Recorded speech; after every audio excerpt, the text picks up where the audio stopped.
নমস্কার, আমি প্রবীর। আজ আবারও আমরা চলে এসেছি ষষ্ঠ শ্রেণীর পশ্চিমবঙ্গ বিজ্ঞান মঞ্চের মেধা অন্বেষণ পরীক্ষার পঞ্চম যে মডেল প্রশ্নপত্র তার সমাধান নিয়ে। গত পর্বগুলির মতোই এই পর্বটিও অত্যন্ত গুরুত্বপূর্ণ।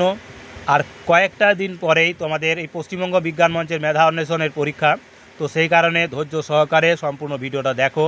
আর তার পাশাপাশি ভিডিওটি ভালো লাগলে লাইক, কমেন্ট, শেয়ার দিয়ে অবশ্যই অন্যান্য বন্ধুবান্ধবদের মধ্যে ছড়িয়ে দাও। আর সেই সঙ্গে তোমাদের কোনো মতামত থাকলে অবশ্যই কমেন্ট বক্সে জানাও। সেই সঙ্গে আরও একটি সুসংবাদ, আগামী দিনে তোমাদের এই পশ্চিমবঙ্গ বিজ্ঞান মঞ্চের মেধা অন্বেষণের একটি পর্ব নিয়ে আমরা লাইভ ভিডিও করব, তো সেখানেও তোমাদের উপস্থিতি একান্তভাবে কামনা করব। তো চলো, আজ আমরা চলে যাচ্ছি এই ক্লাস 6-এর পশ্চিমবঙ্গ বিজ্ঞান মঞ্চ 2025 সালের মডেল প্রশ্ন 5 এর সমাধান নিয়ে। বলেছে সঠিক উত্তরটির মাথায় টিকচিহ্ন দাও। একের দাগের রয়েছে সঠিক উত্তরটির মাথায় টিকচিহ্ন দাও।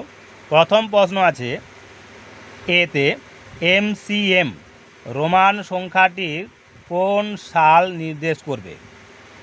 এখানে MCM মানে M মিন্স হাজার, সি এখানে মাইনাস হয়ে যাচ্ছে CM, অর্থাৎ এটা হচ্ছে হাজার আর এটা 900, তার মানে 1900 সালকে নির্দেশ করবে। এটা MCM সমান হবে 1900 সাল।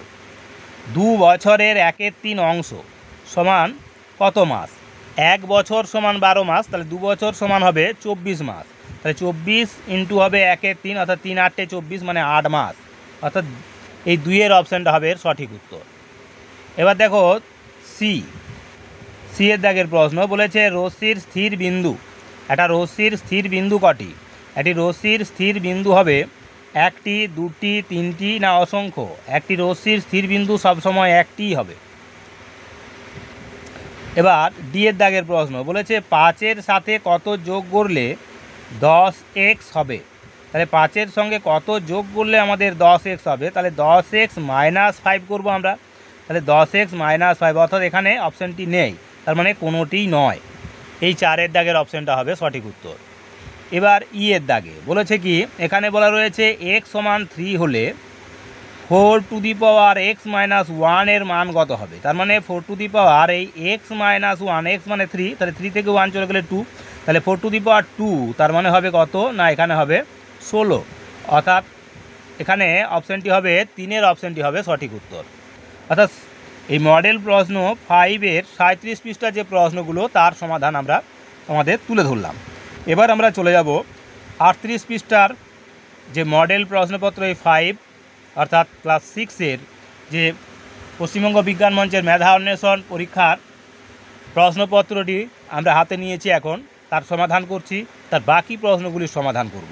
তো সেই কারণে ধৈর্য ধরে সম্পূর্ণ ভিডিওটা দেখো, আর অবশ্যই ভিডিওটা ভালো লাগলে লাইক, কমেন্ট, শেয়ার করে আরও অন্যান্য বন্ধুবান্ধবদের মধ্যে ছড়িয়ে দাও। তো চলো, এবার আমরা চলে যাচ্ছি পরের পৃষ্ঠায়। তো এবার দেখো 2-এর দাগের প্রশ্ন। 2-এর দাগের প্রশ্নে রয়েছে 2 মুখ খোলা চোঙের তলটি হলো কী তল হবে? 2 মুখ খোলা যে তলটা পাবো আমরা চোঙের, সেটা হবে বক্রতল। সেটা হবে বক্রতল। বক্রতল। বৃত্তের ব্যাসার্ধ সমান ড্যাশ ইন্টু ব্যাস, অর্থাৎ হাফ ইন্টু ব্যাস, অর্থাৎ ব্যাসের অর্ধেক হবে ব্যাসার্ধ। এবার রয়েছে 2-এর সি। বলেছে লসাগু সমান সংখ্যা দুটির গুণফল ভাজিত ড্যাশ।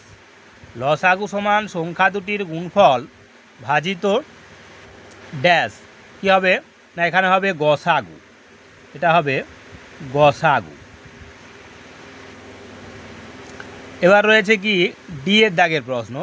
বলেছে শ্রমিক সংখ্যা এবং কাজের দিন সংখ্যার মধ্যে ড্যাশ সম্পর্ক। কি সম্পর্ক হবে? শ্রমিক সংখ্যা এবং কাজের দিন সংখ্যার মধ্যে সর্বদাই এটা হবে ব্যস্ত সম্পর্ক। ব্যস্ত সম্পর্ক হয়। ইয়ের দাগের প্রশ্ন। বলেছে 4 সেমি সমান ড্যাশ মিটার। সেমি থেকে মিটার করতে গেলে আমাদের 100 দিয়ে ভাগ করতে হয়, তার মানে 2 ঘর সরে যাবে দশমিক, অর্থাৎ 0.04 মিটার, 0.4 মিটার হবে।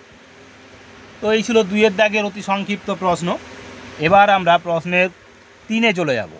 এখানে বলা আছে বিজাতীয় পদটির নিচে দাগ দাও, যেটি ভিন্নধর্মী বা বিজাতীয় তার নিচে দাগ দিতে হবে।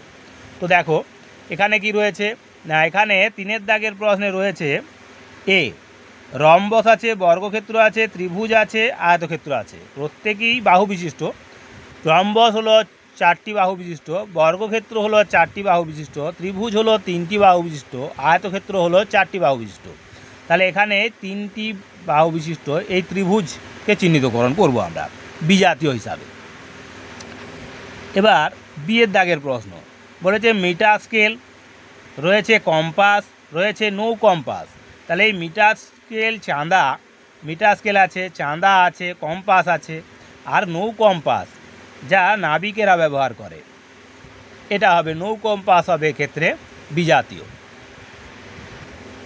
বি গেল। এবার সি, এর দাগে রয়েছে কি না 2-এর 3, 1-এর 4, 3-এর 2, 1-এর 2। তো এগুলো যদি আমরা দেখি লক্ষ্য করি তাহলে কি দেখতে পাচ্ছি না, এখানে রয়েছে 2 রকমের ভগ্নাংশ, একটা প্রকৃত আর এটা হলো অপ্রকৃত ভগ্নাংশ। 2-এর 3 হলো প্রকৃত ভগ্নাংশ, 1-এর 4 হলো প্রকৃত ভগ্নাংশ, 3-এর 2 হলো অপ্রকৃত ভগ্নাংশ, 1-এর 2 হলো প্রকৃত ভগ্নাংশ। তাহলে অপ্রকৃত ভগ্নাংশটা হবে এখানে বিজাতীয়, অর্থাৎ 3-এর 2 হলো এখানে বিজাতীয়। এবার ডি এর দাগের প্রশ্ন রয়েছে কি 22, 33, 36, 44। যদিও এই 22, 33, 44 এগুলো সবই মূলত 11-এর গুণিতক, তাছাড়াও এই সংখ্যাগুলো সবাই কি রয়েছে না, এই 36 সংখ্যাটা হলো একমাত্র সংখ্যা যে এখানে পূর্ণবর্গ সংখ্যা, বাকি 22, 33, 44 কিন্তু পূর্ণবর্গ সংখ্যা নয়। তাহলে 36 হবে এখানে বিজাতীয়। এবার রয়েছে 3-এর ই, এখানে বলা আছে x to the power p-1, এখানে আছে x to the power p-2, এখানে আছে x to the power p-3, এখানে আছে x to the power a-4। তাহলে এখানে পাওয়ারগুলো যদি দেখা যায় সব ক্ষেত্রে রয়েছে p মাইনাস অর্থাৎ p-1, p-2, p-3, কিন্তু এক্ষেত্রে আছে x a-4। তাহলে এটা হবে এখানে বিজাতীয়। তো এই গেল আমাদের 3-এর দাগের যে প্রশ্নগুলো তার সমাধান। এবার আমরা চলে যাব আমাদের আজকের পর্বের এই পর্বটির অর্থাৎ এই পঞ্চম যে মডেল প্রশ্নপত্র তার চতুর্থ প্রশ্নগুলির সমাধানে, অর্থাৎ সংক্ষিপ্তধর্মী প্রশ্ন, যার সমাধান করার জন্য আমরা প্রয়োজনে খাতার সহযোগিতা নেব তোমাদের বোঝানোর জন্য। তো সেই কারণে চলো দেখো এই প্রশ্নগুলোর সমাধান, এবং তার পাশাপাশি ভিডিওটি ভালো লাগলে লাইক, কমেন্ট, শেয়ার করো, এবং সেই সঙ্গে ভিডিওটা সম্পূর্ণরূপে দেখে তোমাদের মতামত কমেন্ট বক্সে তুলে ধরো। আর তার সঙ্গে সঙ্গে আমি আমার সকল ভিউয়ার্স, সচেতন অভিভাবক এবং প্রিয় ছাত্রছাত্রীদের বলবো, আমাদের এই চ্যানেলটিকে আরও বেশি সাহায্য সহযোগিতা করার জন্য অবশ্যই আমাদের এই যে বারকোড তোমরা লক্ষ্য করছো সেই বারকোডে অবশ্যই স্ক্যান করে সাহায্য সহযোগিতার হাত বাড়িয়ে দিতে পারো বিভিন্ন আর্থিক সহযোগিতার মাধ্যমে। তো দেখো আমরা এই প্রশ্নগুলোর সমাধান করব। কি বলেছে, রাম রহিমের চেয়ে 4 বছরের বড়, রহিমের বয়স x বছর হলে 5 বছর পরে রামের বয়স কত হবে? রাম রহিমের চেয়ে 4 বছরের বড় বলেছে, রহিমের বয়স x বছর হলে 5 বছর পরে রামের বয়স কত হবে? তাহলে রাম রহিমের চেয়ে 4 বছরের বড়, রহিমের যা বয়স তার চেয়ে 4 বছরের বড়, রহিমের x বছর হলে রামের হবে কত না, রামের হবে x + 4 বছর। তাহলে 5 বছর পরে রামের বয়স কত হবে?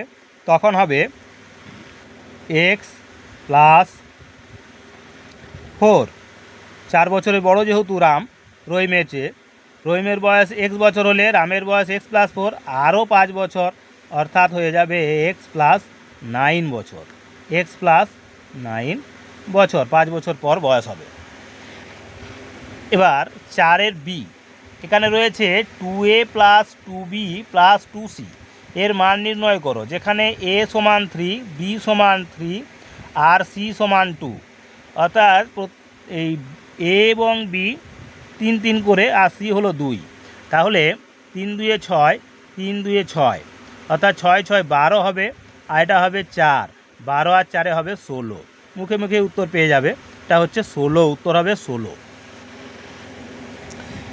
এবার দেখো একটি জটিল বর্গমূলের সরল আকারে রয়েছে, তার সমাধান করব। তো এক্ষেত্রে এরকম গোছের প্রশ্ন থাকলে আমরা সব সময় ডান দিক থেকে করে আসব।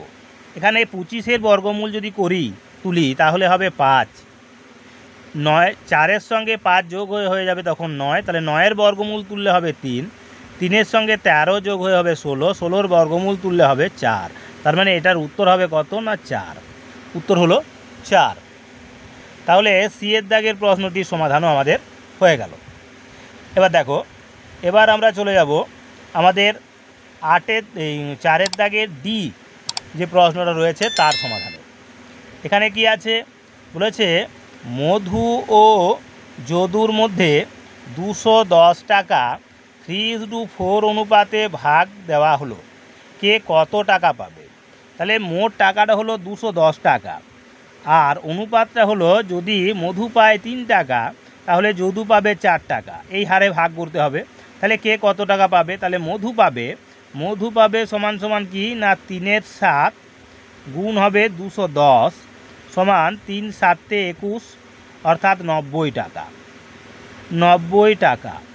আবার যদু পাবে কত না যদু পাবে 4/7 ইন্টু 210, 7 3 21, অর্থাৎ 120 টাকা।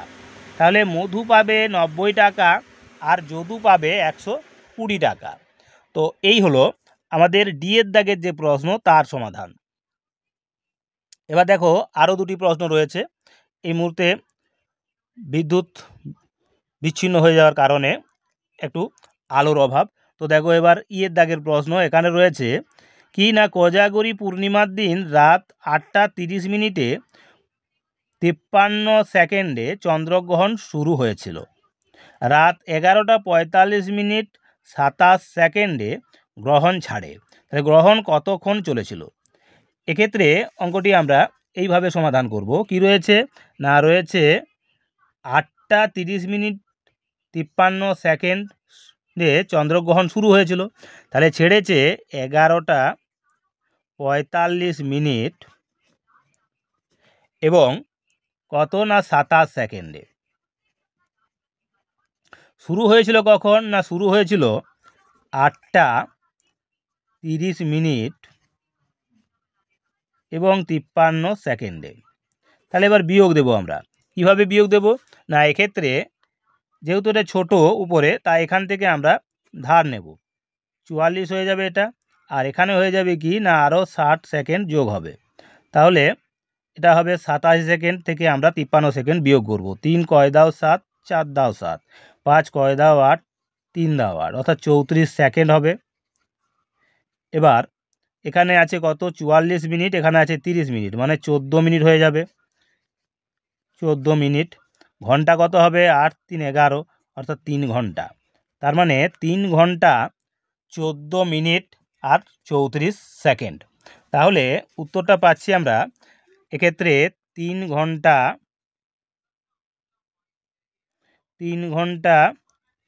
14 মিনিট এবং 34 সেকেন্ড। এটা হবে আমাদের এই ই-এর দাগের প্রশ্নের সমাধান। এবার দেখো আমাদের আজকের পর্বের যে শেষ প্রশ্ন তার সমাধান। এখানে কি রয়েছে না এখানে বলা রয়েছে একটি আয়তঘনের ধারের সংখ্যা x, তলের সংখ্যা y, শীর্ষবিন্দুর সংখ্যা z হলে x plus Y minus Z এর সংখ্যা মান কত? আমরা কি জানি না আমরা জানি যে একটা আয়তঘনের ধার সংখ্যা সমান হলো 12, অর্থাৎ x সমান এখানে 12, তলের সংখ্যা y মানে তল হবে সবসময় 6টি, y সমান এখানে 6, তাহলে 12 আর 6 18 যোগ হবে এটা। শীর্ষবিন্দু সংখ্যাটা কি করতে বলেছে বিয়োগ, অর্থাৎ জেড হলো এখানে বিয়োগ, তার মানে শীর্ষবিন্দু কটি? 8টি। তাহলে 12 আর 6 18, 18 থেকে 10 বিয়োগ, 18 বিয়োগ 10, 18 বিয়োগ 6 সমান 18 বিয়োগ 8, 18 বিয়োগ 8 হবে সমান হবে কত না 10, অর্থাৎ উত্তরটা হবে 10। তো এই ছিল আমাদের আজকের পর্বের শেষ প্রশ্ন। অর্থাৎ আজকের পর্বটি আমরা এই যে পশ্চিমবঙ্গ বিজ্ঞান মঞ্চের মেধা অন্বেষণ 2025 সালের যে মডেল প্রশ্নপত্র গণিতের ষষ্ঠ শ্রেণীর তার সমাধান আমরা তুলে ধরলাম। ঠিক এরমভাবেই আগামী দিনেও বাকি যে সমস্ত প্রশ্নপত্রগুলি আমরা পাবো তারও সমাধান তোমাদের তুলে ধরবো। তো সেই কারণে অবশ্যই চ্যানেলটাকে সকলে সাবস্ক্রাইব করে লাইক কমেন্ট শেয়ার দিয়ে অন্যান্য বন্ধুবান্ধবদের মধ্যে ছড়িয়ে দেবে। আর অবশ্যই প্রত্যেকটি ভিডিওকে সম্পূর্ণরূপে দেখবে এই আশা ভরসা রেখে আজকের মতো এখানে ভিডিওটি শেষ করছি। নমস্কার।